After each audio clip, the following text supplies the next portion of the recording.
사르밧 과부는 엘리야 선지자를 통해서 마르지 않는 은혜를 경험했다는 제목입니다. 지난 15일 북한 평양 김일성 경기장에서 2022년 카타르 월드컵 2차 예선 남북 축구 경기 열렸습니다. 한마디로 황당했습니다. 사무 경기였죠. 무관중, 무방송, 무매너, 그리고 무자유, 무자비까지 안 간 게 참 다행이에요. 북한은 왜 이렇게 비상식적인 행동을 선택했을까? 여러 가지 얘기가 있지만 우리나라 축구가 세잖아요. 한국 축구가 그래도 세계적인 수준에 지금 올라가 있단 말이에요. 그러니까 깨질까 봐 두려워서 그랬다는 설이 정통합니다. 이름이 김일성 경기장이잖아요. 자기네 나라의 심장이에요. 거기에서 지면 김일성, 김정일, 김정은, 소위 말하는 백두혈통의 타격이 있으니까 요약된 이 영상을 봤더니 무슨 동네 축구하는지 감독 코치들이 그냥 소리를 고래고래 질러요. 왜? 지면 아오지 탄광이야유. 이야요. 자꾸 충청도 사투리가 배가지고 요즘 아오지 탄광 갈까봐 그냥 고래고래 소리를 지르는 것 같은데요. 이걸 가지고 뭐 정치적으로 이렇게 해석하는 건 좀 아닌 것 같은데, 근데 참 답답한 건 그때 김정은이 뭘 하고 있었냐? 백두산에서 백마를 타고 쇼를 하고 있었습니다. 백마는 무슨 고생이에요? 허리 나갔을 것 같아요.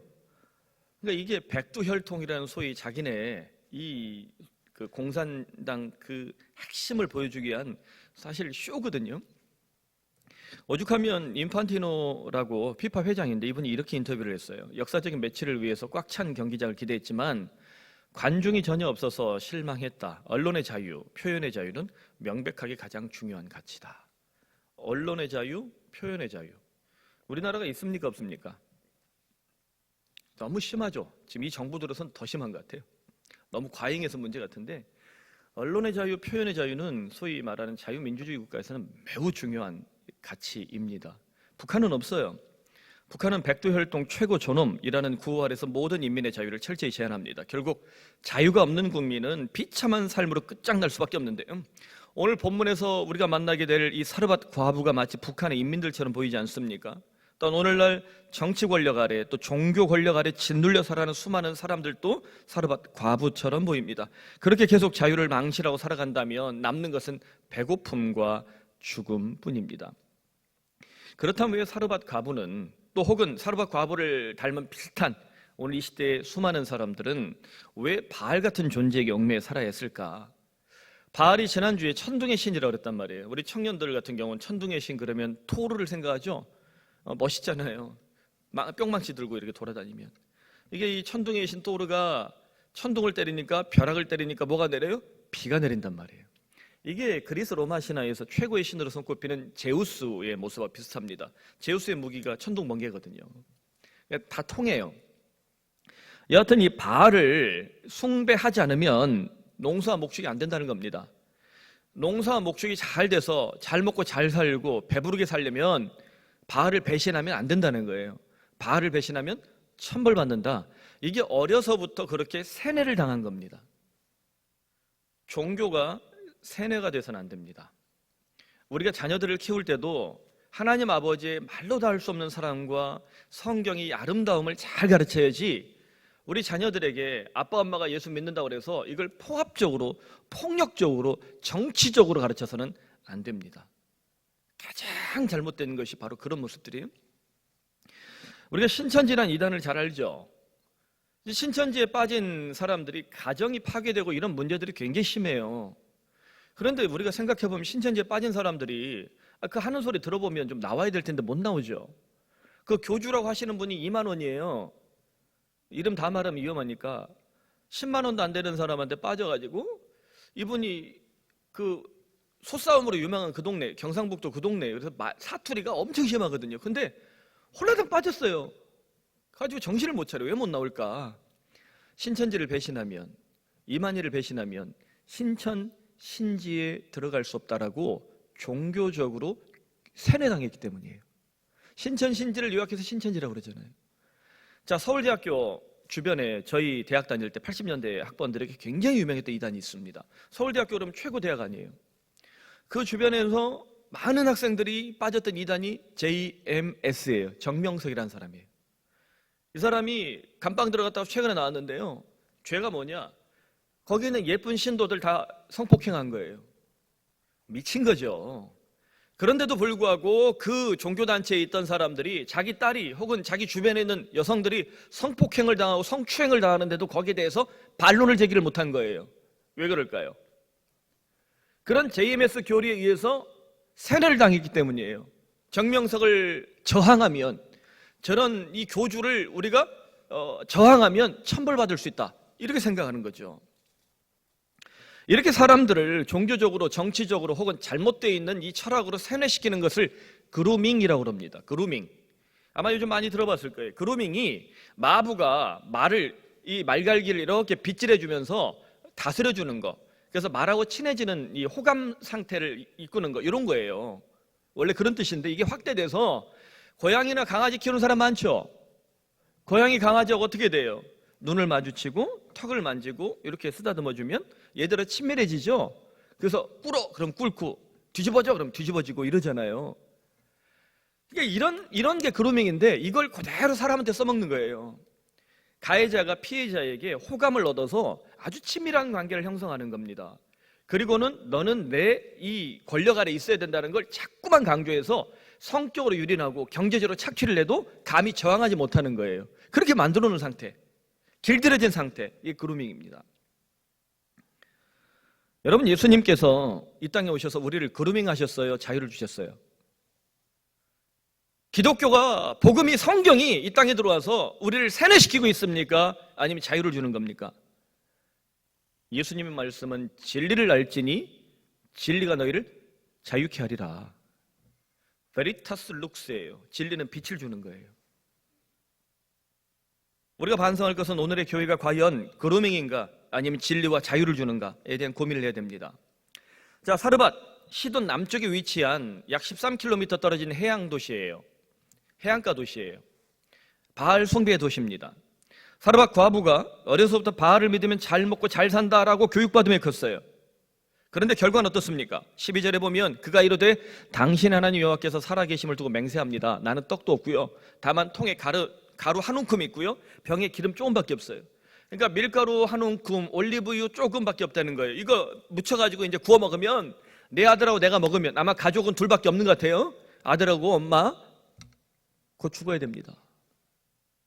자, 이 경제적 상태가 어때요? 비참하죠. 이걸 가지고 일단의 목사들이 과부의 이런 이 기름병과 헌금을 보고 당신들도 이렇게 해야 복을 받는다, 이 설교를 하면 매우 위험한 거예요. 두 번째 본문에서 제가 이 부분을 다시 한번 다룰 겁니다. 그런 메시지가 아니에요. 여러분, 문제는 이렇게 비참한 상황까지 왔는데도 불구하고 사르밧 과부가 바알을 떠나요, 못 떠나요? 사르밧 과부뿐만 아니라 그 지역에 살던, 사르밧 동네에 살던 사람들, 시돈 땅에 살던 사람들, 두로에 살던 사람들, 북이스라엘에 살던 사람들이 여호와 신앙으로 돌아옵니까? 안 돌아옵니까? 돌아오지 못해요. 왜 그렇습니까? 그루밍, 종교적으로 세뇌가 돼서 떠나면 천벌받고 지옥 가고 죽을까 봐. 요즘 전광훈 씨가 종교적 그루밍을 매우 지독하게 보여주고 있습니다. 그 교단에서 목사 면직당했으니까 이제 전광훈 씨라고 하겠습니다. 거기에 같이 이 얽매여서 정말 괜찮은 목사님들까지 정신을 못 차리는데, 우리가 정말 반성해야 되고 창피한 게 뭐냐면, 지금 이 좀 큰 교회, 돈 좀 있다는 교회들이 지금 이 위험한 거예요. 자, 지금 목사들이 세금을 냅니다. 교회는 내지 않아요. 목사들이 세금을 내면서 이 만들어진 공포가 뭐냐면, 이제 교회도 세무조사 당할 수 있다라는 겁니다. 이미 사회는 뭐 삼성 회장이든 뭐 현대 회장이든 LG 회장이든 회사 돈 자기 마음대로 갖다 써요, 못 써요? 쓰면 배임과 횡령이에요. 그게 안 된다는 것이 IMF 이후에 우리 사회의 질서로, 경제적 질서로 만들어져 있어요. 단, 회사가 만들어 놓은 돈이 있어요. 여기는 쓸 수 있다라고 법적으로 만들어 놓은 건 쓸 수 있어요. 그 이상은 손을 대면 됩니까? 안 됩니까? 안 되는 거예요. 어떤 교인들이 가끔 그 국민은행 부지점장이 가끔 저를 찾아와요. 절간에 스님 만나고 가는 기분으로. 예수 안 믿거든요, 그 형제가. 그래서 이제 같이 얘기하고 커피 마시고 이제 가요. 근데 그 친구는 그 생각을 하는 거예요. 교회는 목사가 다 쥐고 있고 다 목사 거라고 생각하더라고요. 아니라고 제가 설명을 잘 해줬어요. 그러니까 아주 놀라더라고요. 그런지 몰랐대요. 주어져 있는 것만 쓰는 것이 맞습니다. 그거 이상 손대면 안 되는 게 이미 사회적 법칙이에요. 선교비라든가 혹은 무슨 비라든가 만들어서 확인도 안 되는 돈들을 멋대로 쓰던 습관들을, 이런 것들을 포기 못하는 거예요. 세무조사 당하면 다 걸릴까 봐 세금 내니까 이 정부가 아주 목사들 잡아먹는다 생각하는 거예요. 박근혜 대통령 있을 때부터 세금 내라고 그랬어요. 이명박 대통령 있을 때부터 세금 내라고 그랬어요. 보수나 진보나 지금 정치권에 혹은 세상에 있는 사람들은 교회도 한 사회 구성원이니까 목사도 최소한 세금을 내라고 요구하는 거예요. 그래서 세금을 내므로써 인해서 작은 교회, 어려운 교회들 목사님들이 좀 혜택을 좀 많이 받아요. 자녀 교육부도 혜택을 받고. 아무 문제도 아닌 것을 가지고 지금 이런 말까지 가요. 10월 25일 광화문 광장에 안 나오면 생명책에서 이름을 지우겠다. 여러분 광화문 광장 가세요. 생명책 이름 지워요 지금. 서초동도 가시고 가실 분들 가세요. 정치적으로 보수든 진보든 여러분의 신념을 가지고 투쟁하는 건 좋아요. 이걸 가지고 교회까지 들어 싸우지 마세요. 광화문을 가든 남산을 가든 다 괜찮아요. 알아서 하세요. 그런데 여기에 생명체 이름을 지우겠다. 이걸 조크라고 해도요, 예수님의 권위와 성령의 이 능력의 권세에 대해서 회방하는 걸 성령 회방죄라고 그래요. 해도 좋을 농담이 있고 해서는 안 될 농담이 있어요. 할렐루야 대신에 놀렐루야 이건 돼요. 얼러리야 이런 건 안 되는 거예요. 아주 위험한 발언이에요. 상식적으로 생각해 보세요. 나쁜 교회, 타락한 교회 뭘로 구별해야 됩니까? 상식적으로 보면 잘 알 수 있죠. 상식 이상 필요하지 않아요. 이걸 종교적으로 보면 그루밍 당해서 나쁜 교회, 타락한 목사를 자칫 이해해 주고 싶을 수도 있어요. 그래서 많은 사람들이 그럽니다. 목사가 정말 타락한 교회예요. 대형 교회인데 교회가 지금 사고를 치고 있어요. 근데 교인들이 안 나와요. 왜 안 나올까요? 그루밍 당한 거예요. 목회자가 인격적이에요. 합리적이에요. 성도들의 의견을 최대한 존중을 해요. 그런 교회는 목사가 성도들에게 욕을 먹을까요, 안 먹을까요? 잘 먹어요.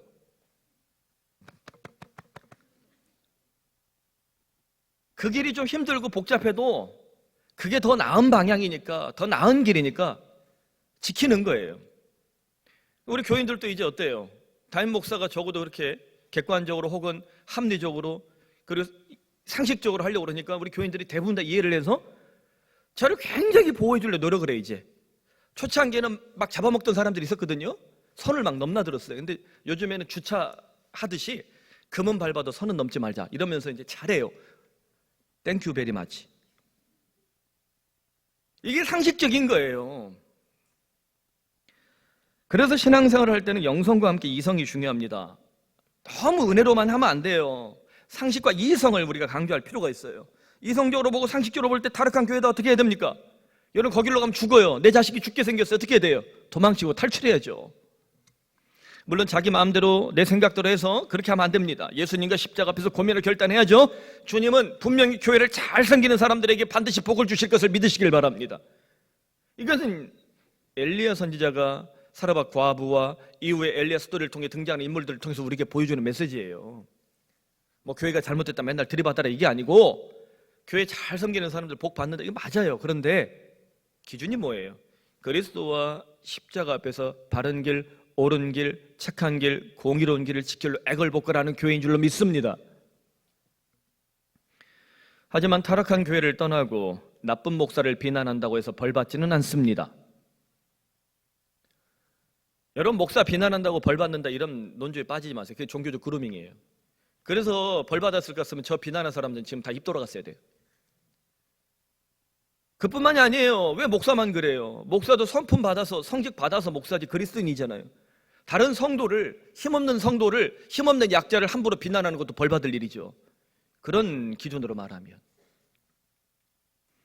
오히려 타락한 교회에 짓눌려서 너희 같은 종교인이 될 때 여러분 우리는 최악의 인생을 경험할 것을 주의해야 합니다. 자, 그렇다면 어떻게 사르밧 과부가 여호와 신앙을 각성하게 되었을까? 바알 신앙에서 어떻게 여호와 신앙으로 넘어왔을까? 사르밧 과부가 비록 바알 종교를 믿었지만 성숙하고 착한 신자로 보입니다. 다시 말하면 성숙하고 착한 종교인으로 보입니다. 자, 그 근거가 무엇일까? 엘리야를 만났을 때 그녀는 환대의 습관을 지키고 있습니다. 불교를 믿는 사람이라고 해서, 무슬림을 믿는 사람이라고 해서, 힌두교를 믿는 사람이라고 해서 다 마귀 자식이에요? 그렇지 않죠? 좋은 사람 많아요. 개인적으로 제가 교제하는 사람 중에도 자기 종교가 불교라 말하는 사람이 있습니다. 출판인인데 상당히 괜찮은 사고와 삶을 살고 있어요. 목사에 대해서 그렇게 큰 적이 없더라고요. 여러분, 이건 인품의 문제예요. 인격의 문제. 그냥 신앙이 아니라 인격적으로, 그냥 성격적으로 괜찮은 사람들이 꽤 많아요. 타 종교인들 중에도. 자, 고대 가나안 사람들이 종교적으로 비록 다른 신들을 섬길지라도 환대의 정신을 공유했습니다. 환대란 무엇이냐? 우리 집에 찾아온 나그네를 그냥 보내지 않는 거예요. 그에게 물도 주고 빵도 주고 잠자리도 제공해 주는 거예요. 왜? 그냥 내보내면 짐승밥이 되거나 굶어 죽거나, 그렇게 됐을 때는 하나님이, 신이 내게 보낸 사람을 내가 박대했다는, 환대하지 못하고 박대했다는 이 환대의 정신이 그들에게 있었던 거예요. 종교가 같거나 다르거나. 자, 지금 사르밧 과부가 신앙이 있어요, 없어요? 엘리야 만날 때 아직 없어요. 언제 생기냐? 다음 주에 생겨요. 아들 죽고 살아날 때. 아직 없어요. 그에게는 있는 것은 바알 신앙에 짓눌려 살았지만 내가 약한 사람 혹은 가난한 사람 혹은 나그네와 이방인을 어떻게 해야 된다? 환대해야 한다. 우리나라에 들어와 있는 제3세계 사람들 우리가 어떻게 해야 돼요? 환대해야 한다. 물론 범죄인들에 대해서는 법적으로 또 정확하게 봐야 되겠지만 기본적으로 환대해야 된다는 거예요. 그 생각이에요. 우리는 환대해서 복을 받았던 사람을 만날 수 있죠. 성경에서 창세기 18장에 보면 아브라함이 길을 가던 천사들을 대접을 해요. 누구예요? 하나님의 사람들이었던 거예요. 그리고는 복을 받습니다. 내년 이맘때 내가 돌아올 때는 뭐가 생긴다? 아들이 생길 것이다. 성경에서 기억나시죠? 이삭이 탄생할 때의 이야기, 이 얘기예요. 아브라함이 나그네를 환대할 때. 여러분, 종종 우리 집에 찾아오는 사람들 혹은 내가 만나는 사람들을 잘 환대하십시오. 덕을 쌓는 일이에요. 자, 고대 가나안 사람들이 이 환대 정신을 가지고 있었는데 10절 11절 한번 봅시다. 그가 일어나 사르밧으로 가서 성문에 이를 때 한 과부가 그곳에 나뭇가지를 줍는지라. 이에 불러 이르되 청하건대 그릇에 물을 조금 가져다가 내가 마시게 하라. 그가 가지러 갈 때 엘리야가 그를 불러 이르되 청하건대 네 손에 떡 한 조각을 내게로 가져오라.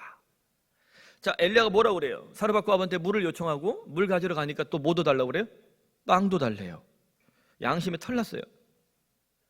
사르밧 과부는 환대는 부자나 넉넉한 자가 할 수 있는 것이다 라고 핑계대지 않았다는 것이 중요합니다. 많은 사람들의 생각 속에 이런 게 있죠. 내가 돈이 없어서, 아직 나는 가난해서.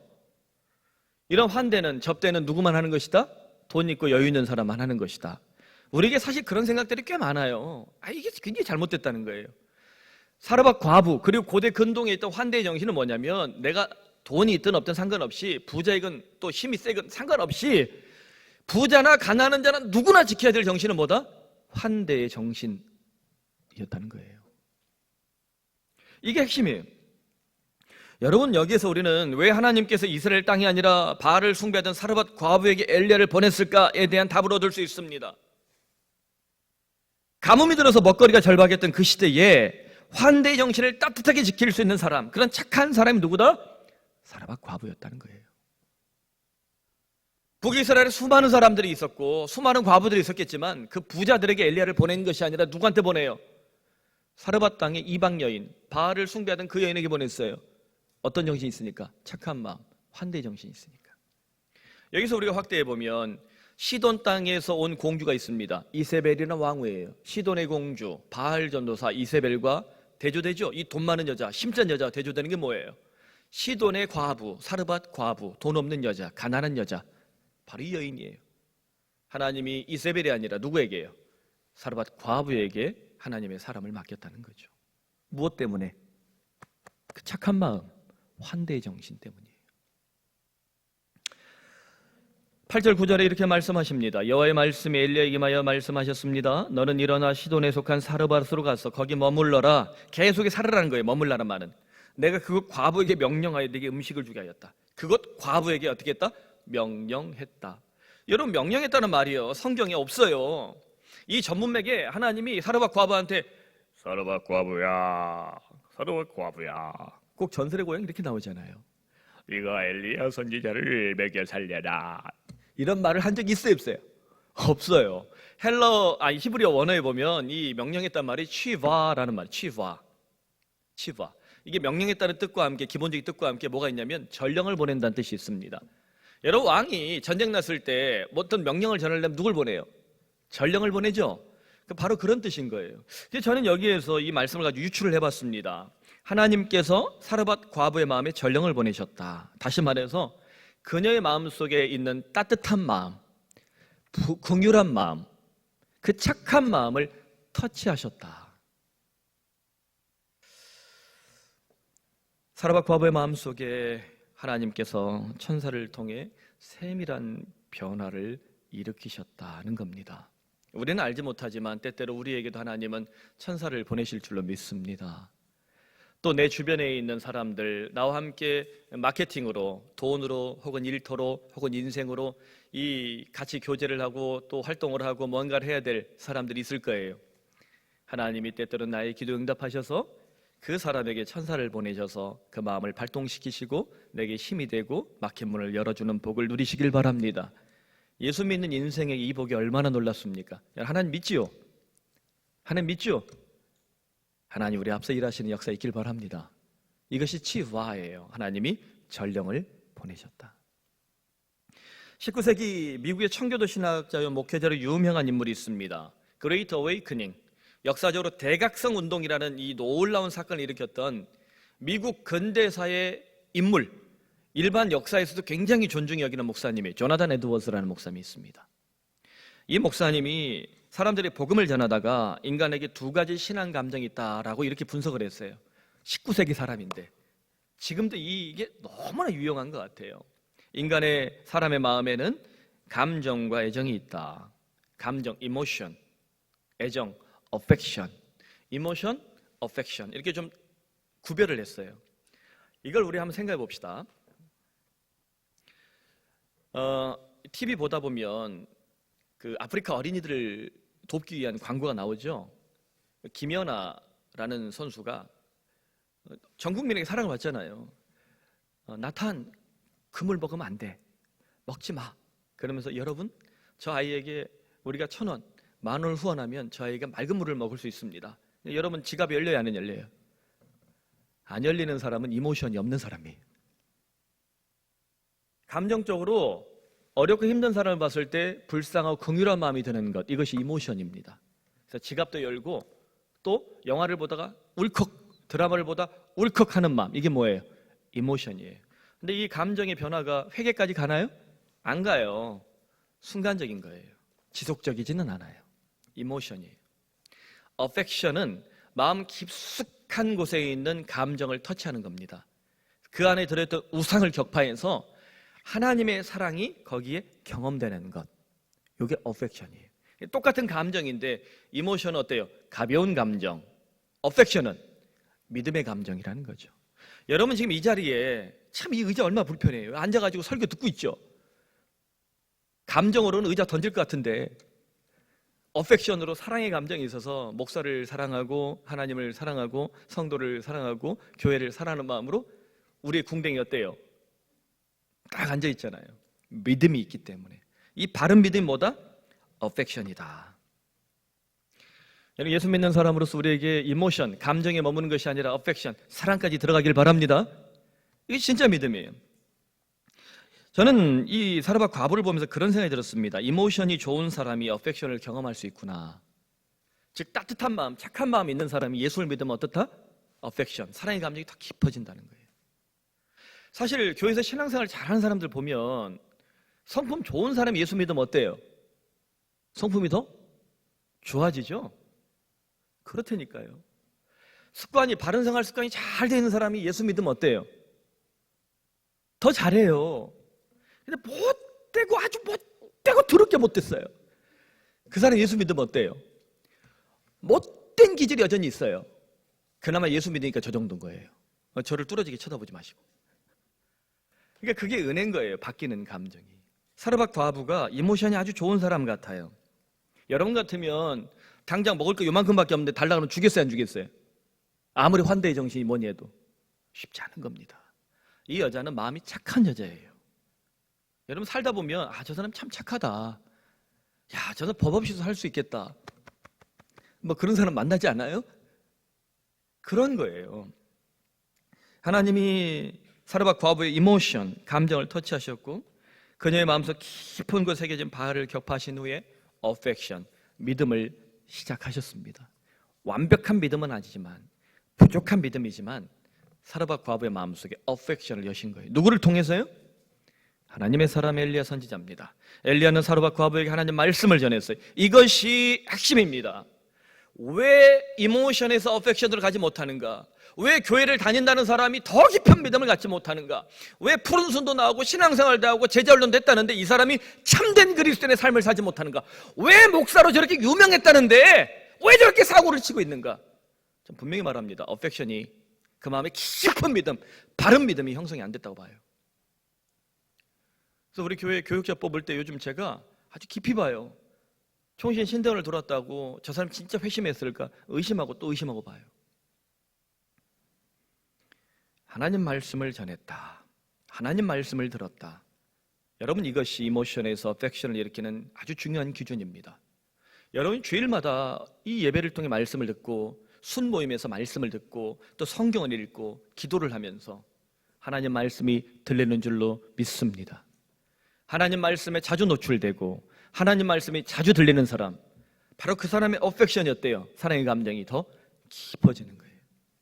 우리 청년들 연애할 때도 그냥 먹고 놀고만 하지 말고 성경도 좀 읽고 오늘 이 말씀을 묵상했는데 이 큐티가 이렇게 좋아, 이거 보내기도 하고 그런 게 더 낫지요?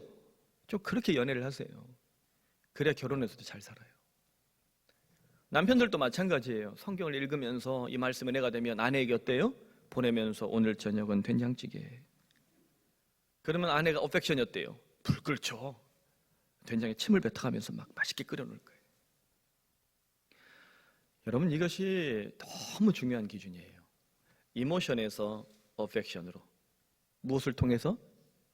하나님의 말씀을 통해서. 13절에 엘리야가 그녀에게 말했습니다. 두려워하지 말고 가서 네 말대로 하려니와 먼저 그것으로 나를 위하여 작은 떡 한 개를 만들어 내게로 가져오고 그 후에 너와 내 아들을 위하여 만들라. 이 말씀을 무리하게 해석해서 사르밧 과부가 믿음이 있었고 교회가 요구할 때 성도들은 무조건 들어야 된다. 목사님이 말씀하시면 성도들은 아멘 해야 된다. 저도 물론 그렇게 설교하면 편하겠어요. 그렇게 적용하는 것은 성경을 아주 단단히 잘못 해석하는 겁니다. 내가 원하는 얘기를 하고 싶은 거예요. 그래서 성경은 뭐라고 말씀하세요? 사르밧 과부 이때 믿음이 있다 없다? 아들 다음 주에 있다니까 다음 주에 아들 죽고 나서 그때서야 비로소 믿음의 핵폭발이 일어나요. affection이 열리는 것일 뿐입니다. 엘리야가 빵을 요구할 때 사르밧 과부가 쉽게 동의하기 힘들었을 거예요. 그런데 그녀는 환대의 정신을 따라서 엘리야 요구를 힘들게 허락했습니다. 그녀가 믿음이 있어 섬겼다 이렇게 해석하는 것은 아직 무리한 해석이에요. 그녀의 마음속에 뭐가 있어요? 환대의 정신, 착한 마음. 하나님 그 마음을 터치하셔서 믿음의 마음으로 열어가고 있는 거예요. 그럼에도 불구하고 우린 14절 말씀을 통해서 사르밧 과부에게 주어지시는 그 쪼개진 틈 사이로 들리는 하나님의 말씀, 우리도 들리길 바랍니다. 오늘 이 예배 시간에 우리들에게도 이 말씀이 들리길 바랍니다. 여러분의 일터에 들리길 바랍니다. 가정에 들리길 바랍니다. 우리 교회에도 들리길 바랍니다. 아니요, 지금 목사라서 창피하고 한국교회 지금 욕을 엄청나게 먹고 있는데 오늘 이 시대에 우리 이 한국교회에 이 말씀이 들리면 좋겠습니다. 이스라엘의 하나님 여호와의 말씀이 나 여호와가 비를 지면에 내리는 날까지 그 통에 가루가 떨어지지 아니하고 그 병에 기름이 없어지지 아니하리라. 할렐루야. 우리의 쌀통과 기름병에 하나님께서 마르지 않는 은혜를 부어주시길 간절히 축원합니다. 그러므로 사랑하는 성도 여러분, 엘리야 선지자를 보면서 무엇을 느낍니까? 먼저 믿은 사람들은 엘리야처럼 걸림돌이 아니라 디딤돌이 되어야 한다라는 묵상입니다. 내 고집이나 내 생각 때문에 누군가에게 걸림돌이 되면 믿음이 약한 사람의 마음은 풀잎처럼 흔들릴 수 있어요. 특히 교회나 목사에 대한 말은 늘 조심해야 합니다. 교회에 등록한 성도들은 일단 교회에 대한 호감, 또 목사에 대한 신뢰가 있기 때문에 그 교회에 등록하는 거예요. 제가 우리 순장님들에게 지난주 순장 받을 때 좀 이렇게 부탁을 했어요. 여러분, 순장 보고 교인들이 교회에 등록한 거 아닙니다. 순장 보고 푸른 순에 등록한 것이 아닙니다. 교회를 향해서 또 목사를 향해 열린 마음이 있기 때문에 온 것입니다. 그래서 가급적 교회에 대해서나 목사에 대해서 좀 부정적인 얘기들은 늘 조심해야 된다. 그 얘기를 제가 좀 했는데요. 실제로 우리 교회도 최근 2년은 좀 지역이 이렇게 다 아파트가 없었으니까 사람이 별로 없었잖아요. 그러니까 좀 성장 속도가 더뎠지만 개척에서 계속 성장을 했어요. 또 이제 걱정되는 건 저 사람에게 건축 때문에 또 욕 엄청 먹게 생겼는데, 저는 옥하는 목사님 때 마지막 사람입니다. 건축 전에 제가 알아서 나왔어요. 왜 나왔겠어요, 제가. 그 좋은 자리 다 포기하고. 여하튼 우리 교회도 참 계속 성장할 때 가끔 이제 철없는 사람들이 그런 얘기를 좀 했단 말이에요. 목사님이 새신자들한테만 관심이 있다. 교회를 막 키우고 싶고 성장하고 싶어 한다. 목사님이 성도의 삶에 관심이 없는 것 같다. 여러분, 적어도 우리 교회에 한 300명 넘을 때도 있었죠. 한참 좋을 때는. 이제 이사 가고 이렇게 좀 줄기도 했지만 그래도 괜찮은 교회예요, 우리 교회가. 근데 이 정도 숫자까지 올 때 웬만해서는 제가 신방을 다 했잖아요. 어린아이까지. 성도의 삶에 관심이 없으면 그렇게 하겠습니까? 성도의 삶에 가장 큰 관심이 뭐냐면 목사가 설교를 준비하는 시간에 목숨을 거는 거예요. 저 목숨까지는 안 건 것 같은데 아직 최소한 제 삶을 걸고서 합니다. 제가 늘 부탁하는 게 우리 교회 이제 앞으로 또 새 가족들이 올 때, 또 새로운 사람들이 올 때 우리가 이전에 가졌던 정신이 뭐예요? 박대의 정신이 아니라 어떤 정신? 환대의 정신입니다. 우리 교회 새로 오는 사람들, 어떤 사람이 오든 간에 또 우리 교회 안에 있는 성도들끼리도 푸른 순 안에서도 남녀노소 나이를 떠나서 지위고하를 막론하고 우리가 가져야 될 기본적인 정신은 뭐다? 환대의 정신이 되길 바랍니다. 그 정신을 주님께서 복 주실 줄로 믿습니다. 그러므로 우리 주변에 사르밧 과부 같은 사람들이 얼마나 많습니까? 우리들이 그런 사람들에게 걸림돌이 아니라 디딤돌이 되길 바랍니다. 푸른 사랑의 교회가 이모션을 넘어서 어펙션을 경험하는 환대 공동체가 되면 정말 좋겠습니다. 말씀 맺습니다. 19세기 러시아 문학을 대표하는 도스토옙스키가 가난과 간질 발작에 시달렸다고 그래요. 이분이 세계적인 작가 아닙니까? 역사에 기록이 되어 있는 아주 유명한 이름이잖아요. 이분이 이렇게 힘들었는지 몰랐어요. 그래서 매우 탐닉한 좀 아주 애매한 삶을 살기도 했다는 얘기를 해요. 그럼에도 불구하고 기독교에 대해서, 성경의 정신에 대해서 아주 예리한 소설을 써냈단 말이에요. 그 마음 깊은 곳에 아마 어펙션이 있지 않았을까. 그분의 한 명문이 저에게도 큰 위로가 됐습니다. 눈에 눈물이 없으면 영혼의 무지개를 볼 수 없다. 눈에 눈물이 없으면 영혼의 무지개를 볼 수 없다. 우리 모두 예수님 영접할 때 눈에서 뭐 나왔어요? 눈물이 터졌죠. 하나님을 경험하는 사람의 특징 중에 하나가 눈물입니다. 사르밧 과부가 얼마나 많은 눈물을 흘렸을까요? 성경에 기록되어 있지 않지만 이 여인이 얼마나 깊은 쓰디쓰는 눈물, 비통한 눈물을 흘렸겠습니까? 먹을 것이 떨어져 갈 때마다 이거 한번 먹으면 우리 자식 죽어야 되는데 내 새끼 살려달라고 바알에게 간절히 기도했을 겁니다. 그러나 죽은 신 바알은 응답하지 않았습니다. 저는 이 과부의 기도를 저희 어머니에게서 목격했던 사람입니다. 저희 어머니 역시 제가 중학교 1학년 때 과부가 됐습니다. 지금 생각해보니까 제 나이 또래예요. 저 보세요. 제 아내나 저나 얼마나 젊어 보여요. 또래보다. 인생의 황금기에 50대면 그 나이에 과부가 돼서 너무나 힘들고 어려운 삶을, 이 자식 교육시키는 삶을 살아야 되는 거예요. 쌀떡이 마르고 삶이 메마를 때마다 어머니는 과거의 시골에서부터 지주로 살았던 그 동네에서 믿었던 잡신들에게 기도를 많이 했어요. 물을 떠놓고 가위를 들고 실을 들고. 그러나 그 잡신들은 응답하지 않았습니다. 어느 날 어머니와 고향이 비슷한 여의도 순복음교회 다니던 권사님이 하나님이 여의도 순복음교회를 한때 엄청나게 쓰셨어요.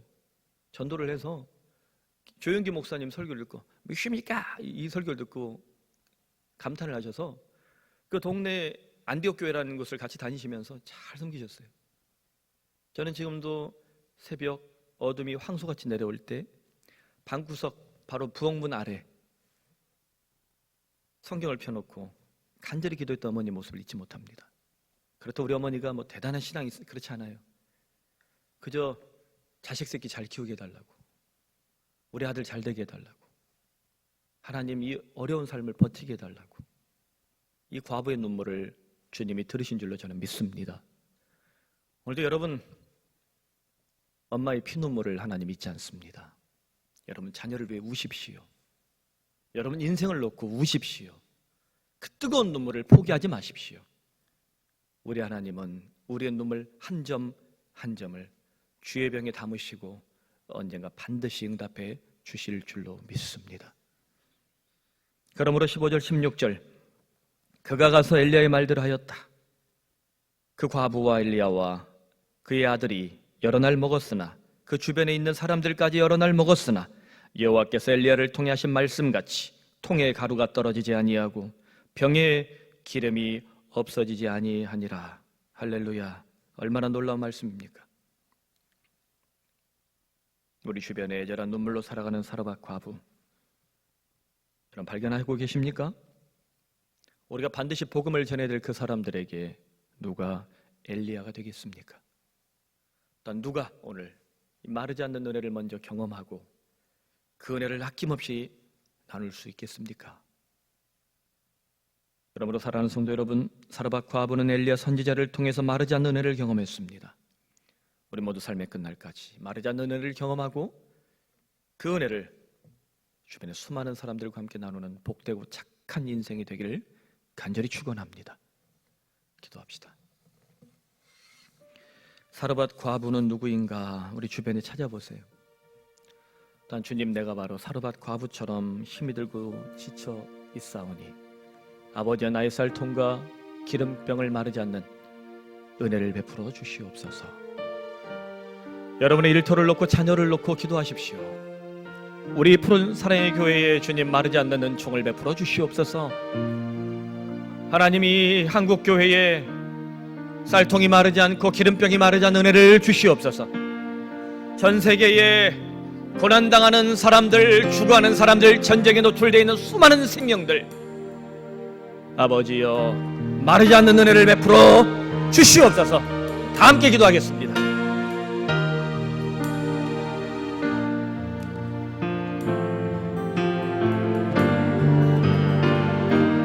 하나님 아버지, 주의 백성들이 주님 앞에 간절히 기도합니다. 이 성도들을 주는 잊지 마시고 마르지 않는 은혜를 베풀어 주시옵소서. 하나님, 사르밧 과부의 이야기는 우리에게 참 다양한 각도에서 설교되고 있지만 하나님, 이 딸의 부족한 믿음을 우리는 오늘 집중했습니다. 이 딸이 아직 하나님 아버지 앞에서 완벽한 신앙 고백을 하지 않은 상태이지만 그 환대의 정신, 착한 마음을 집중했습니다. 하나님 아버지, 우리에게 믿음이 있고 복음이 있지만 그 이전에 하나님께서 사람에게 주신 인격과 성품이 너무나도 소중한 것을 바라봅니다. 주여, 나는 누군가에게 환대하는 사람인가? 아니면 박대하고 있는가? 예수님께서는 우리를 박대하지 않고 언제나 환대하십니다. 우리의 죄와 문제에도 불구하고 주님은 끊임없이 환대하십니다. 주여, 이 환대의 정신 내게 있게 하시며 아버지, 푸른 사랑의 교회가 환대의 공동체가 되게 하여 주시옵소서. 그러므로 내 주변에 있는 사르밧 과부는 누구인가? 아니요, 주님, 나도 사르밧 과부와 같이 주여 눈물이 마르지 않습니다. 주님이 종들을 잊지 마시고 그 쌀국과 기름병이 마르지 않는 은혜를 베풀어 주시옵소서. 내 삶의 끝날까지 오 주님, 우리들 또 엘리야 선지자를 만나게 하시며 하나님 아버지의 말씀을 통하여 마르지 않는 복을 누리게 하여 주시며 더 나아가 나도 누군가에게 사르밧 과부 같은 이들에게 엘리야 같은 인생이 되게 하시고 쌀통과 기름병이 마르지 않으므로 주여 누르고 흔들어 넘치도록 주여 부어주되 마르지 않는 은혜를 누리게 하여 주시옵소서. 푸른 사랑의 교회가 그와 같이 주님 앞에 쓰임받게 하여 주시며 주여 우리 한국교회가 그와 같이 주님 앞에 회복되게 하여 주시옵소서. 하나님 아버지, 사르밧 과부의 이야기를 통하여 하나님 우리의 감정 이모션을 넘어 우리 어펙션, 바른 믿음, 깊은 사랑을 다시 한번 돌아봅니다. 주여 우리 인생에도 쌀통과 기름병이 마르지 않는 은혜를 베풀어 주시옵소서. 주님이 은혜를 받았을 때 우리도 엘리야처럼 또 누군가에게 나눠줄 수 있는 쌀통과 기름병이 우리 양손에 준비되게 하여 주시길 간절히 기도합니다. 그 인생을 살아갈 때 아버지 하나님, 예수 믿는 인생이 미련한 믿음 가운데 영원히 마르지 않는 하나님의 은혜를 베풀어 주시옵소서. 하나님, 먼 곳에서 예배를 드리게 달려오는 주의 딸 또 그 가정을 위하여 주여 순장이 간절히 기도하는 음성을 잊지 마시며 온전한 11조를 헌상할 수 있게 하심을 감사드리고 나의 등 뒤에 늘 함께 하시는 하나님 아버지, 앞으로 모든 삶의 길을 인도하여 주시옵소서. 거룩하신 하나님 아버지, 성도들의 기도가 요 몇 주 전부터 치열하고 맹렬합니다. 하나님 아버지여, 마른 뼈다귀 같은 목사가 강단에서 성도들의 기도문을 함께 나눌 때 주는 잊지 마시고 응답하여 주시옵소서. 하나님 아버지, 한 심령마다 하나님의 손길의 터치함을 경험함으로 주님, 물이 마르고 땅이 가라며 주님, 온 세상이 힘들고 어렵다 말할 때에 하나님께서 숨통을 열어주시는 은혜를 맛보게 하여 주시옵소서. 더 나아가 내 삶의 주변에 하나님께서 반드시 열어줘야 될 문, 또 어떤 사람의 마음을 주여 치바 하나님께서 전령을 보내셔서 터치하심으로 주님, 온 세상 동서남북문이 막힐지라도 하늘문을 여시고 사람의 마음문을 여시는 하나님 아버지의 터치를 우리 교우들이 맛보게 하여 주시옵소서. 주께 드려지는 모든 기도와 예물을 흠양하시며 하나님 아버지, 빈손 가운데 주께서 채우시는 복을 누리게 하여 주시옵소서. 군생활 중에, 유학 중에, 또 멀리 출타 중에 있는 우리 교우들, 또 여러 가지 인생의 고통과 아픔 때문에 마음에 시험 들고 또 힘들고 지쳐 그 믿음이 흔들리고 있는 우리 성도들, 또 잃어버린 영혼들을 주는 잊지 마시옵소서. 그래 푸른 사랑의 교회가 욕 많이 먹고 말도 많은 한국교회 가운데 주님, 욕을 덜 먹는 교회가 되게 하여 주시옵소서. 걸림돌이 아니라 작은 디딤돌이 되어서 주 예수 그리스도와 피 묻은 십자가를 온전히 보여줄 수 있는 주님의 몸된 공동체가 되게 하여 주시옵소서. 마르지 않는 은혜를 보여줄 수 있는 주님의 몸된 교회가 되게 하여 주시옵소서. 예수님의 이름으로 기도드립니다. 아멘.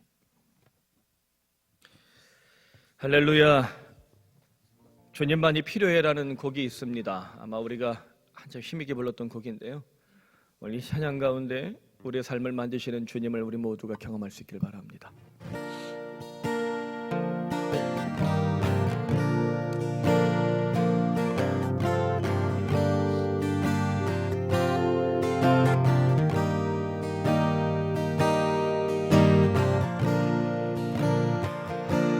고백해 엎드려 경배하네. 내 삶을 인도하신 주 없이 살 수 없네. 주님만이 주님만이 필요해요. 모든 순간마다 주는 방패, 주의 공의, 주 나의 모든 것. 죄악 속에 방황할 때, 죄악 속에 방황할 때 주의 은혜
나의 모든 것.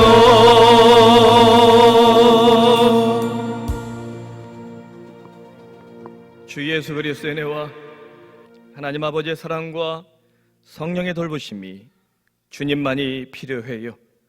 이 간절한 고백을 올려드리며 사르밧 과부와 같은 심정으로 쌀통과 기름통과 그 인생을 주님께 헌상하기로 결단하는 우리 모든 교우들과 푸른 사랑의 교회 위에, 말도 많고 탈도 많은 한국 교회 위에, 오늘 이 한반도 머리 위에, 저 북녘 땅 위에, 또한 주의 품을 멀리 떠나 길을 잃어버리고 주님 품으로 영영 돌아오지 못하고 있는 잃어버린 영혼들, 우리가 반드시 복음을 전해야 될 그 영혼들 머리 위에 이제로부터 영원토록 함께 하시기를 간절히 축원하옵나이다. 아멘.